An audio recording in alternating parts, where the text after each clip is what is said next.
માતા પિતા માટે ચેતવણીરૂપ કિસ્સો ભરૂચમાંથી સામે આવ્યો છે, જ્યાં એક 8 મહિનાની બાળકી રમતા રમતા સેફ્ટી પિન ગળી ગઈ.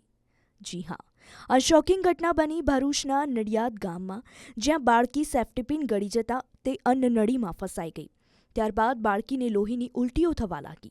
માતા પિતા બાળકીને વડોદરાની સયાજી હોસ્પિટલ લઈ ગયા, જ્યાં તબીબોએ તપાસ કરતા સેફ્ટી પિન ખુલ્લી હોવાથી અન્નનળીના ભાગે ઈજા થતાં આ લોહીની ઉલટીઓ થઈ. ત્યારબાદ ડોક્ટરોએ સફળ સર્જરી કરી સેફ્ટી પિન બહાર કાઢી. બાળકને લોહીની ઉલટી થઈ. કેટલા દિવસથી? લગભગ 3 દિવસથી. પછી જંબુસર હોસ્પિટલ લાવ્યા, સરકારી હોસ્પિટલમાં જંબુસર લાવ્યા.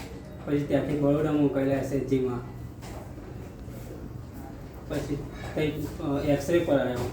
એક્સરે કરાવીને ખબર પડી કે પિન છે, એટલે ગળામાં પિન છે. કે ત્યાં ઓપરેશન કર્યું, ત્યાં ઓપરેશન કરીને પિન બહાર કાઢી. હવે બાળક કેવું છે? હવે બાળક નોર્મલ છે, બાળકને કોઈ દિક્કત નહીં.